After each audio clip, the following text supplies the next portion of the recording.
அன்பானவர்களே, உங்கள் அனைவருக்கும் ஆண்டவராகிய இயேசு கிறிஸ்துவின் நாமத்தில் எங்கள் அன்பின் வாழ்த்துக்கள்.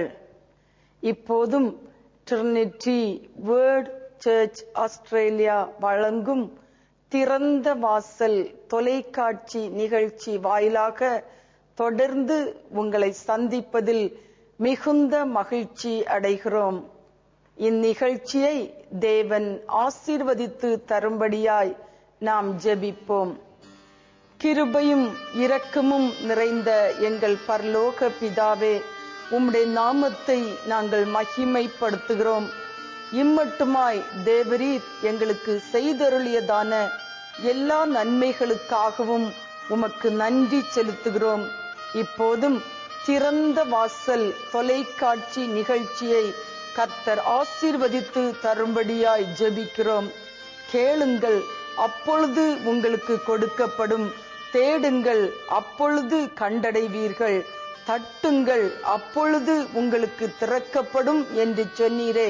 உம்முடைய வார்த்தையை நம்பி ஜெபிக்கிறோம். எங்கள் பரலோக தகப்பன், உம்மிடத்தில் வேண்டிக் கொள்ளுகிற எங்களுக்கு நன்மையானவைகளை கொடுப்பது அதிக நிச்சயமாயிருக்கிறபடியால் உமக்கு நன்றி செலுத்தி ஜெபிக்கிறோம். சமாதானத்தை வாஞ்சித்து கேட்கிற இருதயத்தை தெய்வீக சமாதானத்தால் நிரப்பும்படியாய் ஜெபிக்கிறோம். சரீர சுகத்திற்காய் வேண்டிக் கொண்டு இருக்கிறவர்களுக்கு தெய்வீக சுகத்தை கட்டளையிடுவீராக. ஆசீர்வாதத்திற்காய் நன்மையானவைகளை பெற்றுக் கொள்ளும்படி உம்மை நோக்கி கூப்பிடுகிற ஒவ்வொருவருக்கும் கர்த்தர் சகாயராயிருந்து ஆசீர்வதிப்பீராக.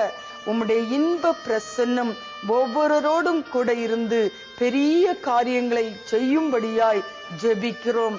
திறந்த வாசல் தொலைக்காட்சி நிகழ்ச்சியை உம்மிடம் சமர்ப்பிக்கின்றோம். இயேசுவின் நாமத்தில் ஜெபிக்கிறோம் பிதாவே, ஆமேன். ஒரு பாடலை தொடர்ந்து ட்ரினிட்டி வேர்ல்ட் சர்ச் ஸ்தாபகரும் தலைமை போதகரும் ஆகிய ரெவரண்ட் டேனியல் அவர்கள் தேவ செய்தி அளித்து உங்களுக்காக ஜெபிப்பார்கள்.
போல யாருண்டு இந்த ஜனங்களை நீ நேசித்திட உம்மை போல யாருண்டு இந்த ஜனங்களை நேசித்திட உமக்கு பாடவர் யார் உமக்கு பாடவர் யார் வானத்திலும் பூமியிலும் உமக்கு பாடவர் யார் வானத்திலும் பூமியிலும் உமக்கு பாடவர் யார்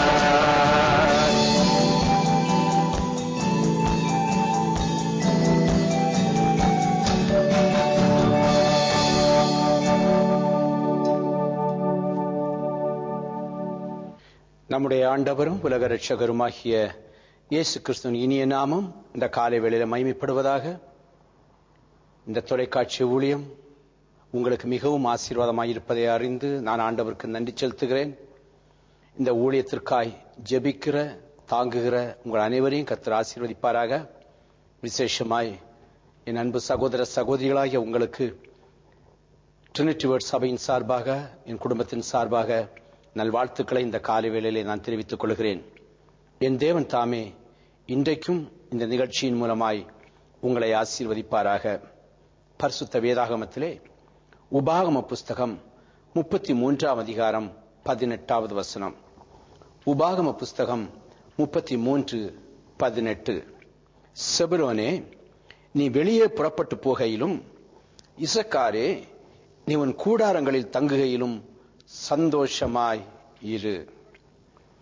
நீ வெளியே புறப்பட்டு போகையிலும், நீ உன் கூடாரங்கள் தங்குகையிலும் சந்தோஷமாய் இரு. இன்றைக்கு இந்த வசனத்தை குறித்து நாம் தியானிக்க போகிறோம். நீ வெளியே புறப்பட்டு போகையில், உன் கூடாரத்தை விட்டு நீ வெளியே புறப்பட்டு போகையில் சந்தோஷமாயிரு. நீ உன் கூடாரங்களில் தங்குகையில் சந்தோஷமாயிரு. இன்றைக்கு இந்த வசனத்தின் மூலமாய் தேவன் நம்முடைய வீட்டையும் நம்முடைய குடும்பத்தையும் ஆசீர்வதிக்க விரும்புகிறார். நிச்சயமாய் தேவன் ஆசீர்வதிப்பார். சில வேளையிலே நாம் ஆலோசனைகளுக்காக செல்லுகிறோம், பெற்றுக்கொள்ள முடியவில்லை. பெற்றுக்கொண்டாலும் கூட அதை நாம் தொடர்ந்து செய்ய முடியாத ஒரு சூழ்நிலையிலே காணப்படுகிறோம். எப்பொழுதும் ஒரு குடும்பமாய் இருக்கிற ஒரு மனிதன், குடும்ப தகப்பன் இல்லாவிட்டால் கணவன் என்கிற ஸ்தானத்தில் இருக்கிற ஒரு மனிதன் வீட்டை விட்டு வெளியே செல்கிற வேளையிலே அவன் சந்தோஷமாய் புறப்பட்டு போனால் அந்த நாளுக்குரிய எல்லா காரியமும் அவனுக்கு சந்தோஷமாய் காணப்படும். அப்படி சந்தோஷமாய் காணப்படுகிற வேளையிலே, அந்த சந்தோஷத்தை சுமந்தவனாய் வீட்டுக்கு வருகிற வேளையிலே வீட்டுக்குள்ளும் தன் மனைவி பிள்ளைகளோடு அவன் சந்தோஷமாய் காணப்படுவான். இது புருஷனுக்கு மட்டுமல்ல, மனைவிக்கும் சேர்த்துதான். மனைவிக்கு மட்டுமல்ல, பிள்ளைகளுக்கும் சேர்த்துதான் இந்த வசனத்தை கர்த்தர் எழுதியிருக்கிறார். படிக்க போகிற பிள்ளை வீட்டை விட்டு வெளியே போகையிலே சந்தோஷமாய் சென்றென்றால் அன்றைக்கு என்னென்ன காரியத்தை அது பயின்று கொண்டிருக்கிறதோ அவைகள் எல்லாவற்றையும் தன் இருதயத்திலே அது வைத்துக் கொண்டு சந்தோஷமாய் வருகிறது. வீட்டில் வந்து அதை படிக்கிறது. அந்த படித்து முடித்து அது தேர்வுக்கு போகிற வேளையிலே அது வெற்றியை பெற்று வருகிறது. ஆக ஒரு மனிதன் எப்பொழுதும் சந்தோஷமா இருக்க வேண்டும் என்று என் ஆண்டவர் சொல்லுகிறார். சந்தோஷத்தை ஒரு மனிதன் இழந்து விட்டால் அவன் சுகவீனத்தை பெற்றுக் கொள்ளுகிறான். சுகவீனமாயிருக்கிற ஒரு மனுஷன் என்றைக்குமே சந்தோஷத்தை பெற்றுக்கொள்ள முடியாது. ஆக சந்தோஷம் நமக்கு மிகவும் தேவைப்படுகிறது. இது ஆண்டவர் குடும்பத்தை நேசிக்கிறபடியினால், ஏதேன் தோட்டத்திலே ஒரு குடும்பத்தை உருவாக்குற ஆண்டவர் இன்றைக்கு கேட்டுக்கொண்டிருக்கிற உங்கள் குடும்பத்தை ஆண்டவர் நேசிக்கிறபடியினால் உங்கள் குடும்பம் சந்தோஷமாயிருக்க வேண்டும் என்று என் ஆண்டவருடைய வேதம் சொல்லுகிறது. நீ வெளியே புறப்பட்டு போகையிலும், நீ உன் கூடாரங்களில் தங்கி இருக்கையிலும் சந்தோஷமாயிரு என்று சொல்லப்பட்டிருக்கிறது. ஒருவேளை ஒரு பெரிய வீடா இருக்கலாம், வீட்டுக்குள்ளே விலை உயர்ந்த பொருட்கள் இருக்கலாம், விதவிதமான சாப்பாடுகள் இருக்கலாம், நமக்கு உதவி செய்ய ஒத்தாசை செய்ய ஏராளமானவர் அந்த வீட்டில் இருக்கலாம். இல்லாவிட்டால் குடும்ப ஐக்கியம் என்று சொல்லிக் கொண்டு குடும்பம், அண்ணா தம்பி உடன்பிறப்புகள் எல்லாரும் சேர்ந்து குடும்பத்தை நடத்தலாம். நல்லதுதான். வெளியே பார்க்கிறவர்களுக்கு கூட அந்த குடும்பம் ஒரு ஆச்சரியமாய் இருப்பதை போல தோன்றலாம். அந்த குடும்பத்திற்குள்ளே, அந்த 4 சுவருக்குள்ளே சந்தோஷம் காணப்படுகிறதா? சற்றே சிந்தித்து பாருங்கள். இன்றைக்கு இந்த தேவ செய்தியை கேட்டு, இந்த தேவ செய்தியின் மூலமாய் ஒருவேளை என் வாழ்க்கையிலே என் குடும்பத்திலே சந்தோஷம் கிடையாது, சமாதானம் கிடையாது என்று சொல்லிக் கொள்வீர்கள் என்றால் இன்றைக்கு இந்த ஆசீர்வாதத்தை நீங்கள் பெற்றுக் கொள்ளுங்கள். நாம் நம்மை மாற்றுவோம். தேவன் நம் குடும்பத்தில் இருக்கிற எல்லா காரியங்களையும் மாற்றி நம்மை ஆசீர்வதிக்க அவர் வல்லவராயிருக்கிறார். யோபு எழுதின புஸ்தகம், யோபுவின் புஸ்தகம் 5ஆம் அதிகாரம் 24வது வசனம். யோபு 5:24. உம்முடைய கூடாரம் சமாதானத்தோடு இருக்க காண்பீர், உம்முடைய வாசஸ்தலத்தை விசாரிக்கும் போது ஒரு குறைவையும் காண மாட்டீர். உன் வீடு சமாதானமாயிருக்கும். என் ஆண்டவர் உன் வீட்டை விசாரிக்கிற வேளையிலே அங்கு ஒரு குறையும் காண மாட்டார். எப்படி தெரியுமா? ஒரு வேத பகுதிக்கு நேராக வருகிறேன். நியாயாதிபதிகளின் புஸ்தகம் 6ஆம் அதிகாரத்தை நாம் எடுத்துக்கொள்வோம். அதிலே 12வது வசனத்தில் சொல்லப்பட்டிருக்கிறது. நியாயாதிபதிகள் 6:12. கர்த்தருடைய தூதனானவர் அவனுக்கு தரிசனமாகி, பராக்கிரமசாலியே, கர்த்தர் உன்னோடு இருக்கிறார் என்றார். இந்த மனிதன் யார்? கர்த்தருடைய தூதனானவர் ஒரு மனிதனுக்கு தரிசனமாகி சொல்கிறார், கர்த்தர் உன்னோடு இருக்கிறார் என்று. உடனே அவன் அந்த தேவதூதனை பார்த்து கேட்கிறான், எங்கள் வாழ்க்கையிலே எந்தெந்த காரியங்கள் நடந்து விட்டதே? 13வது வசனத்திலே சொல்லப்பட்டிருக்கிறது, எகிப்திலிருந்து எங்களை கர்த்தர் இந்த இடத்துக்கு கொண்டு வரவில்லையா? அவர் கொண்டு வருகிற வேளையிலே எவ்வளவோ அற்புதங்கள் செய்தேன் என்று சொன்னாரே, அந்த அற்புதங்கள் எல்லாம் எங்கே? இந்த தேவன் எங்களை கைவிட்டு விட்டு இப்படி பெலிஸ்தியர் கையிலே, மற்றவர் கையிலே, மீதியானியர் கையிலே எங்களை ஒப்பு கொடுத்து விட்டாரே என்று அவன் கலங்குகிறான். காரணம் என்ன? நியாயாதிபதிகளின் புஸ்தகம் 6ஆம் அதிகாரம் 2வது வசனத்திலே சொல்லப்பட்டிருக்கிறது, மீதியானியன் கை இஸ்ரவேலின் மேல் பலத்து கொண்டபடியினால் இஸ்ரவேல் புத்திரர் மீதியான் நிமித்தம் தங்களுக்கு மலைகளில் உள்ள கெபிகளையும் குகைகளையும் அரணான ஸ்தலங்களையும் அடைக்கலமாக்கி கொண்டார்கள் என்று சொல்லப்பட்டிருக்கிறது. இஸ்ரவேலர் வீட்டுக்குள்ளே வசித்தவர்கள் தான், அவர் குடும்பமாய் வசித்தவர்கள் தான். ஆனால் இன்றைக்கு இவர்கள் வெளியே இருக்கிறார்கள். எங்கே இருக்கிறார்கள்? மலைகள், கெபிகள், அரணான ஸ்தலங்களிலே தங்களை ஒளித்துக் கொண்டிருக்கிறார்களாம். தங்கள் குடும்பத்தை ஒளித்து வைத்துக் கொண்டிருக்கிறார்களாம். காரணம் என்ன? காரணம் என்ன? வீட்டுக்குள் இருந்த வேளையிலே அவர்கள் எப்படி ஜீவித்தார்கள்? அதை குறித்துதான் இன்றைக்கு நாம் தியானிக்க போகிறோம். 1வது வசனத்திலே சொல்லப்பட்டிருக்கிறது, இஸ்ரவேல் புத்திரர் கர்த்தரின் பார்வைக்கு பொல்லாப்பானதை செய்தார்கள். அவர்கள் பொல்லாப்பானதை செய்த நிமித்தமாய் 7 வருஷம் மீதியாரின் கையிலே அவர்களை ஆண்டவர் ஒப்புக் கொடுத்தார். சிந்தித்து பாருங்கள் அன்பு சகோதரி சகோதரியே, இன்றைக்கு எத்தனை பேர் வீடு இல்லாமல் இருக்கிறார்கள், எத்தனையோ பேர் குடும்பமாய் வாழ முடியாமல் இருக்கிறார்கள். ஆனால் தேவன் நமக்கு ஒரு நல்ல ஒரு இல்லத்தை கொடுத்து, நல்ல ஒரு குடும்பத்தை கொடுத்திருக்கிறார்.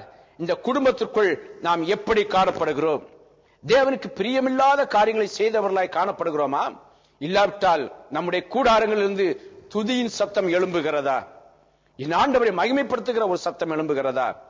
இன்றைக்கும் இந்த காலை வேளையிலே வேதத்திலிருந்து ஒரு 3 பகுதியை உங்களுக்கு முன்பாக வைக்க விரும்புகிறேன். ஏன் எனக்கு இந்த நிலைமை? ஏன் என் குடும்பத்திலே சமாதானம் கிடையாது, சந்தோஷம் கிடையாது? நான் வீட்டை விட்டு வெளியே போகிற வேளையிலும் துக்கத்தோடு போகிறேன், வீட்டுக்கு கடந்து வருகிற வேளையிலும் வேதனையோடு வருகிறேன். ஏன் எனக்கு இந்த நிலைமை? இதே கேள்வியைத்தான் கிதியோன் கேட்டான். ஆனால் கர்த்தரும் கர்த்தருடைய தூதனானவரும் அவனுக்கு பதில் கொடுக்கிறார்கள். முதலாவதாக நியாயாதிபதிகளின் புஸ்தகம் 6ஆம் அதிகாரம் 25வது வசனத்தின் கடைசி பகுதியிலே சொல்லப்பட்டிருக்கிறது, உன் தகப்பனுக்கு இருக்கிற அந்த தோப்பை நீ வெட்டி போடு. தோப்பை வெட்டி போடு. தோப்பு என்று சொல்லுகிற வேளையிலே அது ஒரு மரம் கிடையாது, அது பல மரங்கள் நிறைந்த ஒரு இடம். அந்த தோப்பை நீ வெட்டி போடு என்று சொல்லப்பட்டிருக்கிறது. கிதியோனே, நீ இன்றைக்கு வீட்டிலிருந்து வெளியே செல்ல காரணம் என்ன தெரியுமா? உன் வீட்டுக்குள்ளே தோப்பு காணப்பட்டது, உன் வீட்டுக்குள்ளே தோப்பு இருந்தது. நீ அந்த தோப்பை வெட்டி போடு. இதன் ஆவிக்குரிய அர்த்தத்தை உங்களுக்கு சொல்ல விரும்புகிறேன். வீட்டுக்குள்ளே ஒரு சிறிய பாவமானது, ஆண்டவருக்கு பிரியமில்லாத ஒரு காரியமானது, அது வீட்டுக்குள்ளே இருந்து அது வளர்ந்து வளர்ந்து வளர்ந்து வளர்ந்து குடும்பத்தில் வருகிற எல்லா ஆசீர்வாதங்களையும் அது எடுத்து விட்டதோடு மட்டுமன்றி அந்த குடும்பத்தில் நாம் பெற்றுக்கொள்ள வேண்டிய அநேக நன்மைகளை அது எடுத்து விட்டது. இன்றைக்கு அது தோப்பாய் வளர்ந்து இருக்கிறது. இருள் சூழ்ந்த ஒரு சூழ்நிலையிலே நம்முடைய வீடு காணப்படுகிறது. பாவம், இச்சைக்குரிய காரியங்கள், உலகத்துக்குரிய காரியங்கள், பலவிதமான காரியங்கள் அந்த வீட்டுக்குள்ளே இருக்கிறபடியினால் தான். எப்படி வந்தது? நாம் அந்த வீட்டுக்குள்ளே தேவ பிள்ளைகளாய் இருந்து தேவனை துதித்துக் கொண்டிருந்தோம் என்றால் இப்படிப்பட்ட காரியங்கள் வராது. ஆனால் அருவருப்பான காரியங்கள் நம்முடைய குடும்பத்திலே காணப்படுமாயின் சந்தோஷத்தை நாம் இழந்து விடுவோம். ஒரு நாளும் தேவனுக்கு பிரியமில்லாத காரியங்கள் நம்முடைய வீட்டில் இருக்குமாயின் நாம் யாரும் ஒருவர் கூட அந்த சந்தோஷத்தை பெற்றுக் கொள்ள முடியாது. அதைத்தான் வேதம் சொல்லுகிறது. யோவான் எழுதின சுவிசேஷம் 12ஆம் அதிகாரம் 35வது வசனத்தில் சொல்லப்பட்டிருக்கிறது, இருளில் நடக்கிறவன் தான் போகிற இடம் இன்னதென்று அறியான் என்று சொல்லப்பட்டிருக்கிறது.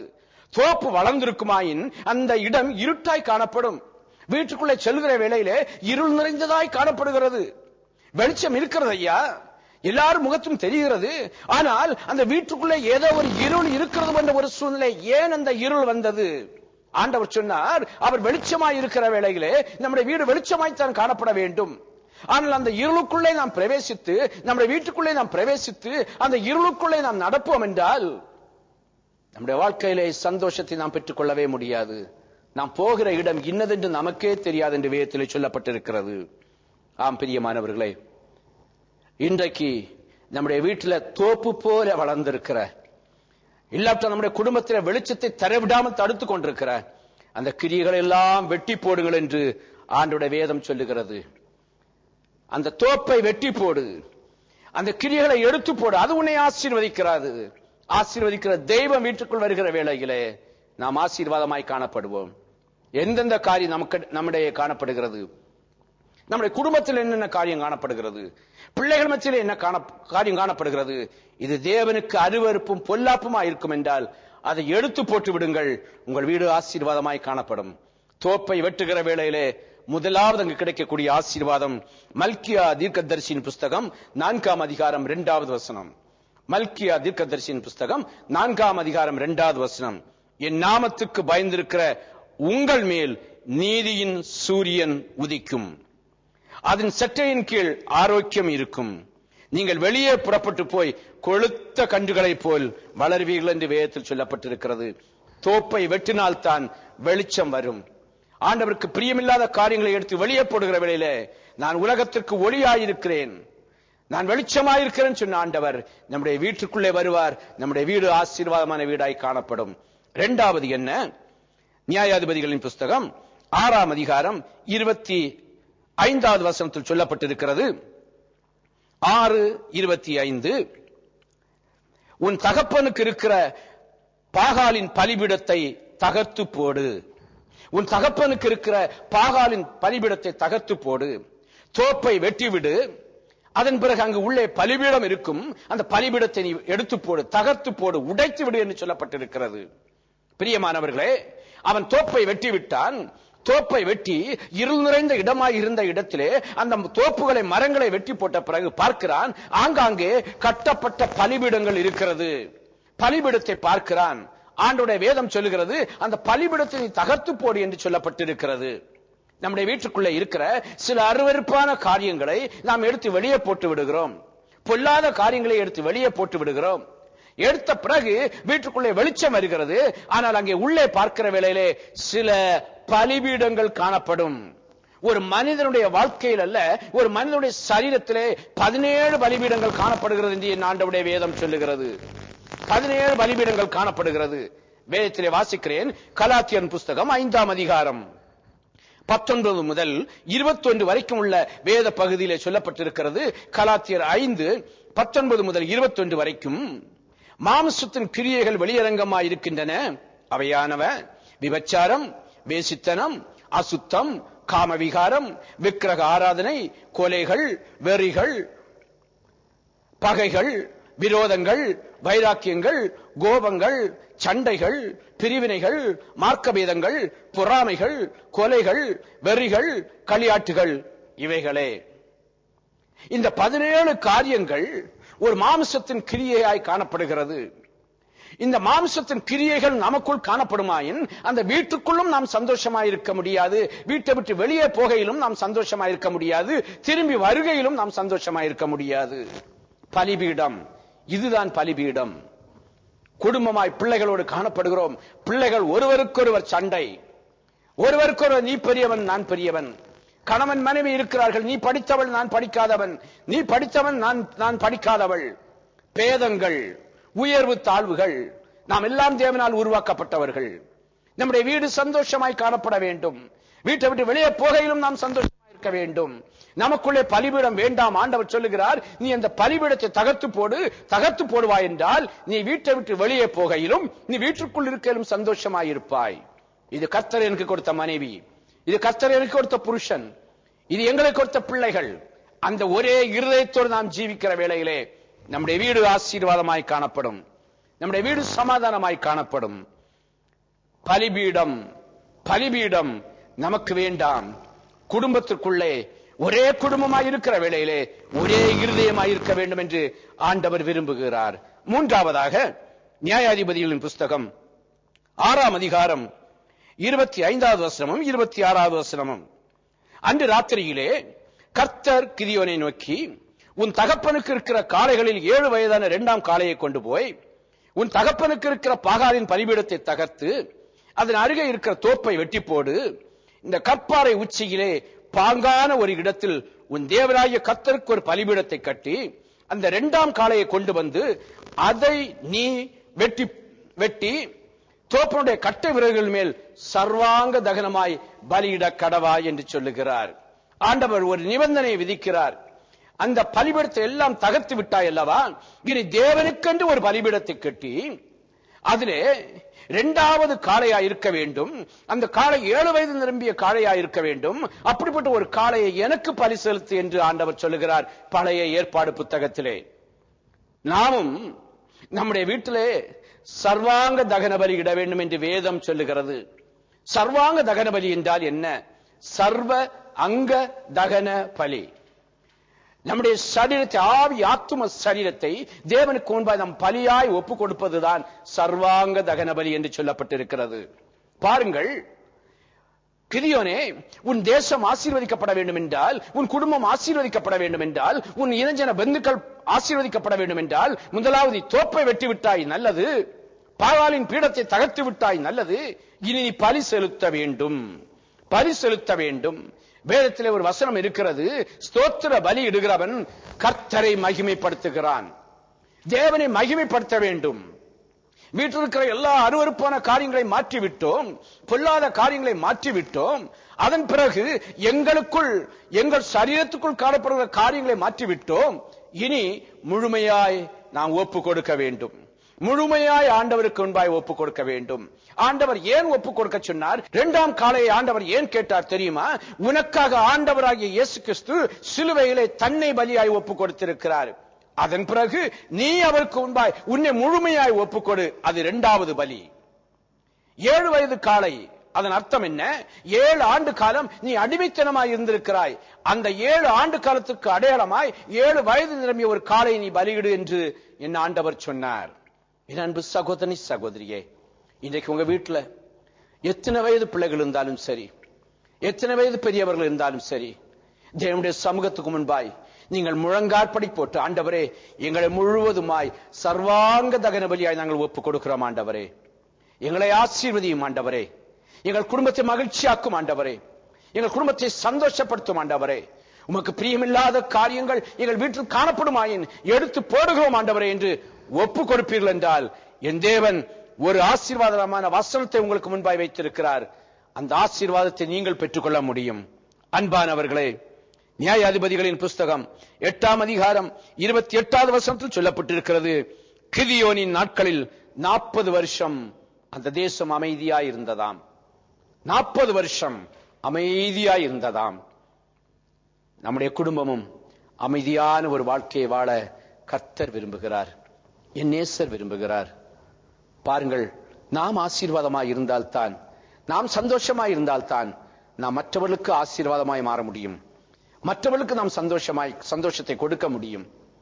நாமே துக்கத்தோடு காணப்படுவோம் என்றால், வேதனையோடு காணப்படுவோம் என்றால் நமக்கும் பிரயோஜனம் கிடையாது, மற்றவர்களுக்கு நாம் பிரயோஜனம் கிடையாது. நாம் ஜெபிப்போமா? ஒரு விஷயம் இந்த காலை வேளையிலே சிந்தித்து பார்ப்போம்.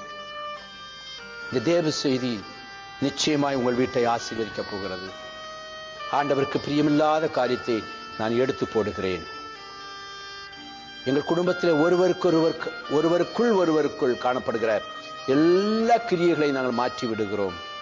எங்களை முழுவதுமாய் ஆண்டவருடைய கருத்தில் ஒப்புக் கொடுப்போம் என்று எத்தனை பேர் தீர்மானித்திருக்கிறீர்களோ, கர்த்தர் உங்களையும் உங்கள் வீட்டையும் உங்கள் குடும்பத்தையும் உங்கள் சந்ததியையும் இன்றைக்கு ஆசீர்வதிக்கப் போகிறார். பரலோக பிதாவே, இந்த நல்ல வேளைக்காய் உமக்கு நன்றி செலுத்துகிறேன் ஆண்டவரே. எத்தனை காலம் எங்கள் வீடுகளிலே சமாதானம் இல்லை, சந்தோஷம் இல்லை, ஆசீர்வாதம் கிடையாது, சுகம் கிடையாது, மகிழ்ச்சி கிடையாது என்று கண்ணீரோடு இருக்கிற நம்முடைய பிள்ளைகளுக்கு ஜெபிக்கிறேன் ஆண்டவரே. இதற்கெல்லாம் காரணம் என்ன என்று இன்றைக்கு நீர் உம்முடைய பிள்ளைகளுக்கு விளக்கி கொடுத்திருக்கிறீர் ஆண்டவரே. ஒவ்வொருவரையும் உம்முடைய கருத்தில் ஒப்பு கொடுத்து ஜெபிக்கிறேன் ஆண்டவரே. இந்த வேளையிலே கணவன், மனைவி, தாய், தகப்பன் என்கிற ஸ்தானத்தில் இருக்கிற ஒவ்வொருவரும் கர்த்தாவே அந்த கிரியைகளை எடுத்து போடும்படியாய் கர்த்தர் உம்முடைய பிள்ளைகளுக்கு கிரியை செய்ய போகிறீர். அதற்காக உமக்கு நன்றி ஆண்டவரே. குடும்பத்துக்குள் ஒருவருக்குள் பொறாமை, சண்டை, சச்சரவு இருக்குமாயின் அந்த பலிபீடங்கள் எல்லாம் கர்த்தர் உடைக்கப் போகிறீர். அதற்காக உமக்கு நன்றி ஆண்டவரே. ஒவ்வொருவரையும் தேவன் ஆசீர்வதிக்கும்படியாய் நான் ஜெபிக்கிறேன் ஆண்டவரே. நீ வெளியே புறப்பட்டு சந்தோஷமாய் என்று சொன்னீரே ஆண்டவரே. கர்த்தருக்குள் எப்பொழுதும் மகிழ்ச்சியும் சந்தோஷமாய் இருக்க அவள் குடும்பத்துக்குள்ளே காணப்படுகிற வியாதி, பிரச்சனை, போராட்டம், கவலைகள், பாரங்கள், அவமானங்கள், மரண கட்டுகள் எல்லாம் கர்த்தருடைய நாமத்தினால் விலகி செல்லும்படியாய் கட்டளை கொடுக்கிறேன் ஆண்டவரே. இன்னைக்கு இந்த தேவ செய்தியின்படி இன்றைய முதல் தகப்பனே, இந்த நேரம் முதல் ஒவ்வொருடைய வீடும் சமாதான கூடாரமாய் இருக்கும்படியாய் ஜெபிக்கிறேன். ஆசீர்வாத கூடாரமாய் இருக்கும்படியாய் ஜெபிக்கிறேன். நன்மையும் செழிப்பும் நிறைந்த கூடாரமாய் இருக்கும்படியாய் ஜெபிக்கிறேன் ஆண்டவரே. கர்த்தர் குடும்பங்களை பரிசுத்தப்படுத்தி ஆசீர்வதிப்பீராக. சகல துதிகன மகிமை உமக்கே செலுத்துகிறேன் இயேசுவின் நாமத்தில் பிதாவே, ஆமேன், ஆமேன். பிரியமானவர்களே, உங்கள் இல்லம் சந்தோஷமான இல்லமாய், சமாதானமான இல்லமாய், ஆசீர்வாதத்தால் நிரப்பப்பட்ட இல்லமாய் மாற தொடர்ந்து ஜெபிக்கிறேன். கர்த்தர் தாமே உங்களை ஆசீர்வதிப்பாராக. ஆமேன், ஆமேன்.